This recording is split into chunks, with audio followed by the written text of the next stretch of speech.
Dawood Ibrahim, India का most wanted Dawood Ibrahim, और साथ ही साथ 2011 में एफबीआई लिस्ट के मुताबिक दुनिया के तीसरे नंबर पे most wanted terrorist Dawood Ibrahim, जो कि कराची में खबरों के मुताबिक मौजूद था, उसे किसी अननोन पर्सन ने जहर दे दिया है। दाऊद इब्राहिम को आपने रखा हुआ है, उसामा बिन लादेन को आप रखने चाह रहे हो। आप क्या इमेज फेस कर रहे हो? सिर्फ एफएटीएफ की बात नहीं, दुनिया में क्या इमेज आप पेश करना चाह रहे हो? यूनाइटेड, यही खौफ हमें मरवा देगा। जैसे किसी बुजुर्गों ने कहा कि तुमने जंग से बचने के लिए जिल्लत का रास्ता इख्तियार किया, तुम्हारे नसीब में जिल्लत भी है और जंग भी।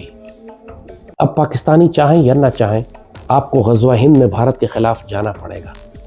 भारत आने वाला है, मोदी आने वाला है, वो हलाको खान बनकर आएगा। बहुत बुरी तरह सफाई होगी यहाँ पर। उस दाऊद को जहर दिया गया, ऐसी खबर है। साथ में ये खबर भी है कि दाऊद बेहोश मिला अपने घर पे, और दाऊद को इस समय किसी कराची के किसी हॉस्पिटल में रखा गया, ये खबर है। हम पाकिस्तानियों के पास ये उज़ुर नहीं है कि हमारे पास हथियार नहीं है, मईशत कमजोर है, हमारे पास ताकत नहीं है, हम भारत से कैसे मुकाबला करेंगे। ये उज़ुर हम नहीं दे सकते। हम लोग बेसब्रे लोग हैं, हम लोग अल्लाह से शिकवा और शिकायत करने वाले लोग हैं। हम लोग ज़हनी और रूहानी तौर पर जंग के लिए तैयार नहीं है, चाहे हमारे पास असलहा भी हो और एटमी ताकतें भी हो, लेकिन हम ज़हनी और रूहानी तौर पर खौफजदा लोग हैं। अमेरिकन आपको बोल रहे हैं कि साहब आप पाकिस्तानियों को पकड़ो, उनसे बात करो यार, थोड़ा सीधा करो, नहीं तो ये चाइनीज के पास चले जाएंगे, मैं इतना ही कर सकता हूँ। तो आपने बोला ठीक है मैं करता हूँ कुछ, but I want these guys finished. Could be possible. So unknown gunman का जो सिनेरियो है वो उस तरफ से आ सकता है। लेकर जो भी डॉसियर सौंपे गए, दाऊद इब्राहिम को लेकर जो भी जानकारियां सौंपी गई, जितेंद्र मेरे सहयोगी ने अभी पूरी जानकारी दी। मुकीम साहब, सवाल इस चीज को लेकर है कि आखिर दुनिया के सबसे ज्यादा मोस्ट वांटेड आतंकी, यूएन सैंक्शन्ड आतंकी पाकिस्तान में क्यों रहते हैं? यार आप दिखाएं तो तब ना, कौन सा आतंकी रह रहा है वहां पे? ओहो, मसूद अजहर वहां नहीं रहता, हाफिज सईद वहां नहीं रहता, सैयद सलाउद्दीन कश्मीर से भागकर वहां नहीं रहता, ये सब प्रोस्क्राइब्ड टेररिस्ट हैं। ये आपकी, देखें, ये आपकी स्टोरी अच्छा, है। आपकी नजर में नहीं है? मुकीम साहब आज कह दीजिए कि आज हाफिज सईद, मसूद अजहर, सैयद सलाउद्दीन ये आपकी नजर में आतंकी नहीं है? भाई वो पाकिस्तान की जेल में हैं, और अब क्या उनके क्या मुर्दा खराब करना है आपने उनका?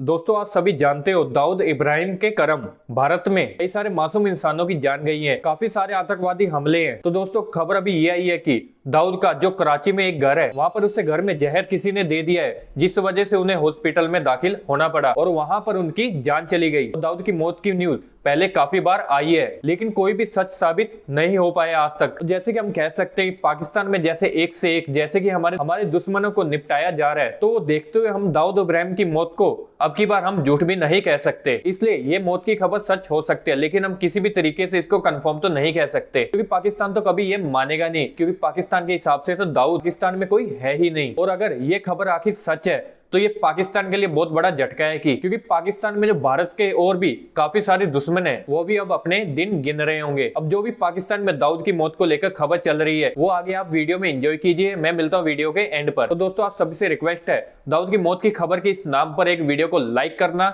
मत भूलिएगा। दाऊद इब्राहिम को किसी ने जहर दे दिया है, और कुछ खबरें ये भी कह रही हैं कि शायद वो शदीद बीमार हैं, हॉस्पिटलाइज हैं।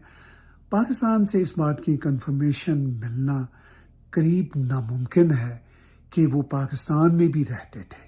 अगरचे भारत के टीवी चैनल्स भी इस बात की कई बार तस्दीक कर चुके हैं कि वो पाकिस्तान में रहते हैं।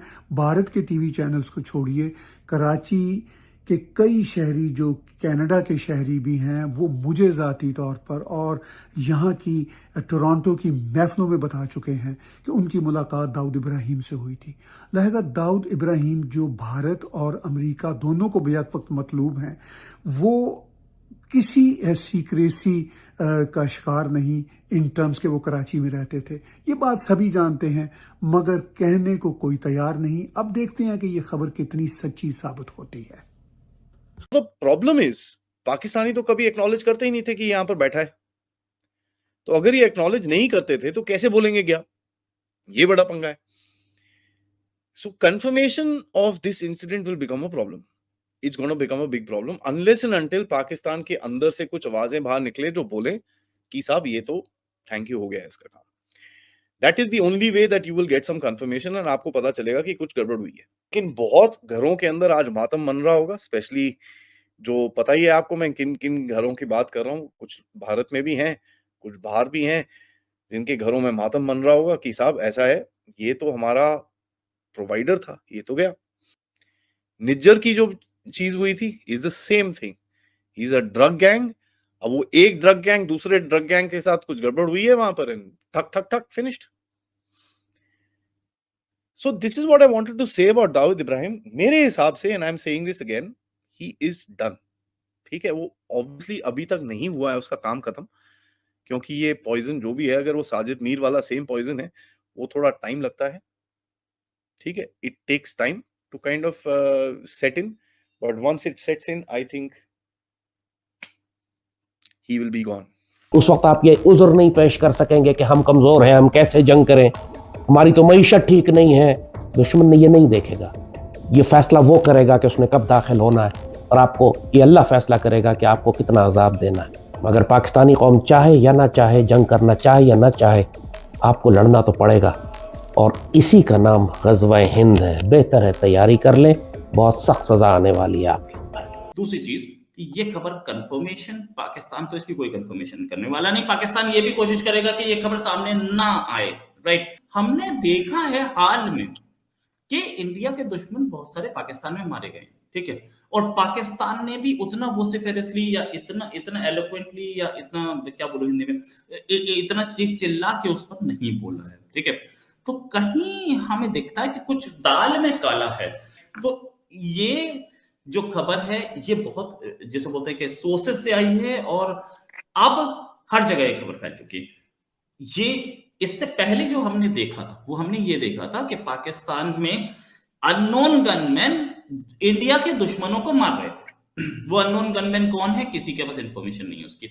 साथ में एक जो मास्टरमाइंड जो था मुंबई अटैक का, साजिद मीर, उसको जहर दे दिया गया था जेल के अंदर, वो भी मर गया। पाकिस्तान ने इनिशियली डिनाई किया था, बाद में उसकी खबर कंफर्म हुई। पाकिस्तान ने कंफर्म की नहीं की वो भी डोंट नो, लेकिन ये खबर कंफर्म हो गई कि ये वो मार गया। ये सारी चीजें आप सोचिए कि क्या कोरिलेटेड नहीं है, इंडिया के दुश्मन एक एक करके कैसे मर रहे हैं, ये भी उसमें था। ये दाऊद इब्राहिम अब जैसे बोलते हैं कि टारगेट पे तो था, नो डाउट अबाउट इट। कितनों के टारगेट पे था हमें नहीं पता। घर के अंदर घुस के कैसे मारा गया, तो जब जेल में जहर दिया जा सकता है तो घर के अंदर भी जहर दिया जा सकता है। इसमें किसका हाथ है किसका नहीं है, इसमें बहुत क्लैरिटी नहीं है।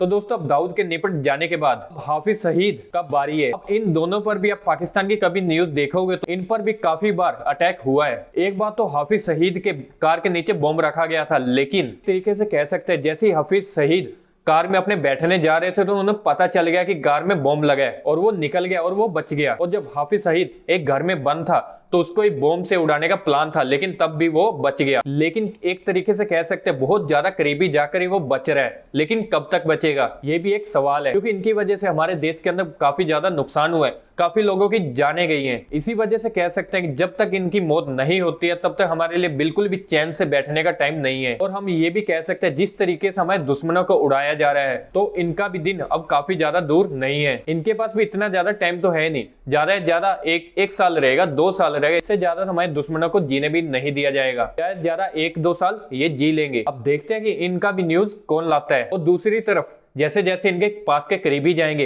इनकी और भी खौफ और ज्यादा बढ़ता ही चला जाएगा। वो आके देखते हैं। वैसे हमारे दुश्मनों के अंदर थोड़ा बहुत तो खौफ रहना ही चाहिए। भारत के खिलाफ वो कुछ भी करते हैं तो उन्हें एक न एक दिन उसका इंजाम भुगतना ही पड़ेगा। तो दोस्तों, आज के टॉपिक में बस इतने। अगर आपको ये वीडियो अच्छी लगी है तो वीडियो को लाइक करना मत भूलिएगा, और आपको ये वीडियो कैसा लगा हमें नीचे कमेंट बॉक्स में जरूर बताइएगा। तो मिलते हैं एक नई वीडियो के साथ, नए टॉपिक के साथ। तब तक के लिए जय हिंद, वंदे मातरम।